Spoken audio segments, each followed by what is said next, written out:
Selamat pagi anak-anak. Semuanya sudah siap belajar? Siap, Ibu. Jika sudah siap, tolong barang-barang yang ada di atas meja selain buku dan alat tulis dimasukkan ke dalam meja masing-masing. Silakan ketua kelas untuk memimpin doa. Semua siap. Berdoa mulai. Berdoa selesai. Baik, sekretaris kelas siapa yang tidak masuk pada hari ini? Sofi, Bu. Oke, Ibu buka pelajaran hari ini. Assalamualaikum warahmatullahi wabarakatuh. Waalaikumsalam Nah, pada warahmatullahi bulan lalu kita wabarakatuh. sudah membahas dan mendiskusikan tentang konsep PH, betul? Betul, Ibu. Oke, sekarang silakan dibuka LKPD-nya masing-masing mengenai konsep PKW dan POH. Sudah coba dikerjakan? Sudah, tapi belum semua, Bu. Oke, nanti kita diskusikan. Sebelum kita membahas soal apa sih PKW itu, ada yang tahu? Ya, silakan. Harga tetapan kesetimbangan, Bu. Artinya sudah benar. Lalu apa hubungan PKW dengan PH? Oke, kita throwback sebentar ke pembahasan pekan lalu mengenai konsep PH. Sama halnya dengan PH yang memiliki hubungan dengan konsentrasi H+. Begitu pula dengan PKW yang memiliki hubungan dengan KW. Nah, ada yang masih ingat bagaimana hubungan antara PH dengan konsentrasi H+? Ya, silakan. pH sama dengan min log konsentrasi H+, Bu. Nah, analoginya, jika pH sama dengan min log konsentrasi H+, berarti PKW sama dengan min log konsentrasi apa? Konsentrasi KW, Bu. Analoginya tepat, tetapi masih ada tapinya ya. Jawabannya kurang tepat. Mengapa? Karena KW adalah tetapan kesetimbangan, bukan ion. Sedangkan pengertian dari pH sendiri adalah negatif logaritma dari konsentrasi ion. Lalu mencari PKW-nya bagaimana, Bu? Nah, itulah yang akan kita cari pada hari ini. Pada hari ini kita akan mencari 3 poin penting. Yang pertama, berapa sih nilai PKW itu dan bagaimana hubungannya dengan pH dan POH.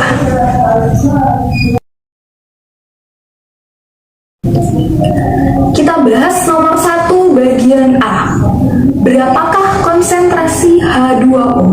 Nah, seperti yang terlihat itu di tabel belum terisi ya, berapa konsentrasi H2O-nya. Nah, di sini misalkan untuk 1 liter air dan menggunakan informasi massa molar air dan massa jenis air. Nah, kadang-kadang sudah mencari berapa massa jenis air. 1 gram per sentimeter kubik, Bu. Oke. Nah, untuk volumenya juga sudah diketahui ya. Nah, kemudian Rho sama dengan titik-titik. Itu bagaimana rumusnya? Massa per volume, Bu. Kemudian pindah ruas menjadi massa sama dengan Rho dikali V, Bu. Oke, lanjutkan Dinda. Jadi berapa? Rho dikali V. 1 gram per sentimeter kubik dikali 1000 cm kubik. Betul 1000 ya. gram, Bu. Sampai sini paham? Paham, Ibu. Kemudian rumus molaritas bagaimana? N per V bukan, Ibu. Selanjutnya, Bingung, Bu. N-nya belum tahu. ada yang masih ingat rumus N bagaimana? Rumus mencari mol. Coba dilihat ini rumusnya ya. Oh, berarti bisa dihitung, Bu. Ya, coba dikerjakan terlebih dahulu. Saya sudah, Bu. Ya, silakan tulis di papan tulis.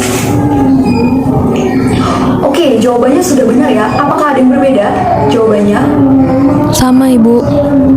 Oke, sudah sama semua. Apakah bisa dilanjut ke soal berikutnya? Bisa. Soal selanjutnya itu kalian diminta untuk menuliskan reaksi ionisasi air. Nah, mudah nih ya karena sudah pernah dibahas. Oke, siapa yang mau maju untuk menuliskan? Saya, Silakan. Bu. Nah, sudah benar ya jawabannya. Nah, sekarang Ibu mau tanya. Jika dalam air murni itu ada konsentrasi H+ dan konsentrasi OH-nya, menurut perkiraan kalian, bagaimana perbandingan nilai antara konsentrasi H+ dan konsentrasi OH-nya? Mana yang nilainya lebih besar? Harusnya seimbang, Bu. Berarti sama nilainya. Iya, Ibu. Oke, kita akan buktikan ya di soal berikutnya.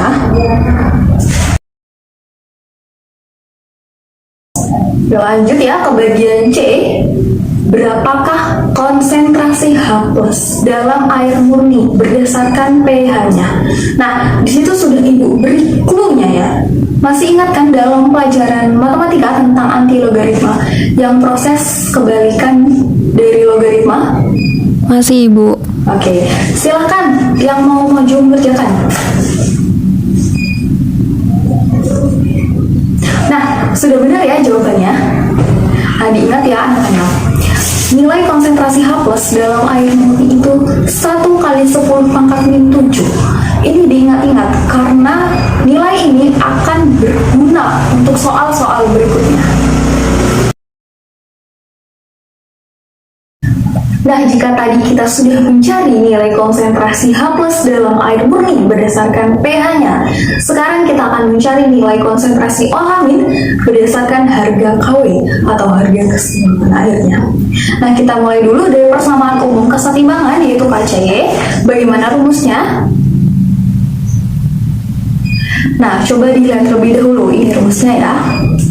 Berarti diisi berdasarkan reaksi ionisasi air, Ya, Bu. silakan coba dikerjakan terlebih dahulu. Seperti ini bukan, Bu? Oke, benar jawabannya. Bagaimana yang lainnya? Paham? Paham, Ibu. Nah, di situ kan ada pernyataan. Karena aktivitas zat air murni itu sama dengan 1, maka Kc sama dengan titik. Nah, untuk memudahkan, kita pindahkan konsentrasi H2O itu ke ruas kiri. Sehingga menjadi Kc dikali H2O dikali konsentrasi H2O sama dengan konsentrasi H+ dikali konsentrasi OH-. Nah, karena aktivitas air murni tadi sama dengan 1, konsentrasi H2O-nya itu perlu ditulis atau tidak? Tidak, bukan 1. Jadi bagaimana hasilnya? Kc sama dengan konsentrasi H+ dikali konsentrasi OH. Oke, nah kalau Kc itu persamaan umum, jika kita ubah menjadi persamaan kesetimbangan air itu rumusnya jadi bagaimana?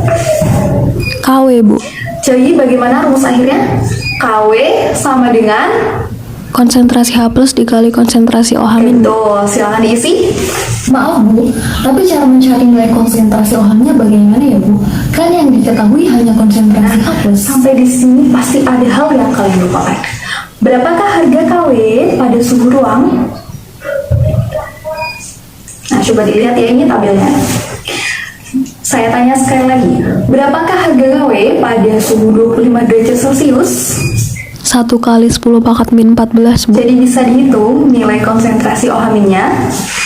Bisa, Ibu. Jadi berapa nilai konsentrasi OH-nya?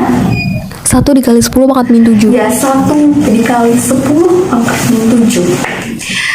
Jadi benar ya, asumsi kita tadi bahwa nilai konsentrasi H+ dan nilai konsentrasi OH- dalam air itu nilainya sama. Sudah terbukti ya pada pertanyaan ini.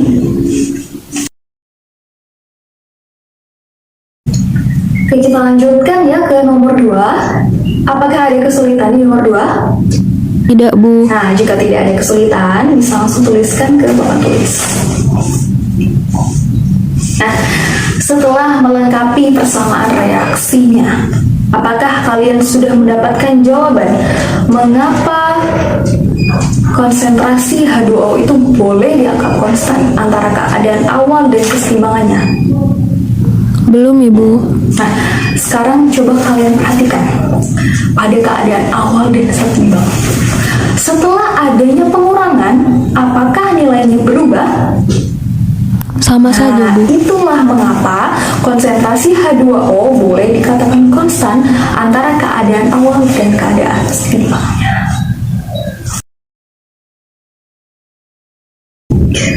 Oke, kita lanjutkan ya. Masih semangat anak-anak? Masih, Ibu. Nah, untuk yang selanjutnya yaitu mencari nilai PKW berdasarkan persamaan KW-nya. Nah, ini yang kita cari-cari dari tadi. Nah, tadi kan sudah dicari itu persamaan KW-nya. Nah, ada yang mau maju menuliskan? Saya, Bu. Ya, silakan. Oke, tidak ada masalah ya sampai di sini, atau ada yang mau ditanyakan? Saya mau tanya Bu, kenapa di bawah nembak konsentrasi H+ itu langsung POH ya Bu?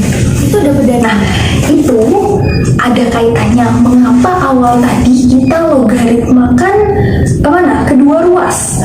Hal itu karena nantinya kita akan menganalogikan dengan persamaan pH sama dengan min log konsentrasi H+. Nah, analoginya berarti kalau POH sama dengan min log konsentrasi OH min, bukan? Iya Ibu. Nah, itulah mengapa min log konsentrasi OH min tadi di bawahnya dituliskan POH. Nah, untuk pembuktian analoginya nanti ada di soal berikutnya. Oke, sampai di sini jadi berapa nilai PKW? 14 Bu. Nah, lalu bagaimana hubungan PKW, pH, dan POH? PKW sama dengan pH plus POH bukan Bu? Tepat, jadi hubungannya adalah PKW sama dengan pH plus POH. Oke, sekarang kita lanjut ke konsep POH. Nah, kita perhatikan dulu ya tabelnya. Reaksi ionisasinya masih kosong. Siapa yang mau melengkapi? Saya Ya, Bu. silakan. Oke, betul ya. Bu rasa tidak ada masalah. Kita lanjut ke nomor 2. Nah, untuk yang nomor 2 ini gunakan persamaan hubungan pH, PKW, dan POH yang tadi. Bagaimana tadi hubungannya? PKW sama dengan pH plus POH. Nah, silakan tulis ke papan tulis berapa POH pada pengamatan 1 dan 2. Oke, ada yang berbeda jawaban nilai POH-nya? Sama Ibu. Kalau sama, kita lanjut ke nomor terakhir. Ini adalah pembuktian benar atau tidak analogi kita tadi terhadap POH sama dengan min log OH min. Nah, silakan langsung maju untuk menjawab. Sudah ya? Nah, sekarang kita coba perhatikan. Hasilnya sama tidak dengan jawaban yang menggunakan persamaan pH, PKW, dan POH? Oh iya Bu, sama. Jadi bagaimana hubungan antara POH dengan konsentrasi OH min? POH sama dengan min log konsentrasi OH. Sampai di sini sudah paham? Paham. Ada yang mau ditanyakan lagi? Cukup. Baiklah, alhamdulillah jika semuanya sudah paham dan tidak perlu ada yang ditanyakan lagi. Selesai sudah pembelajaran kita pada pagi menjelang siang hari ini.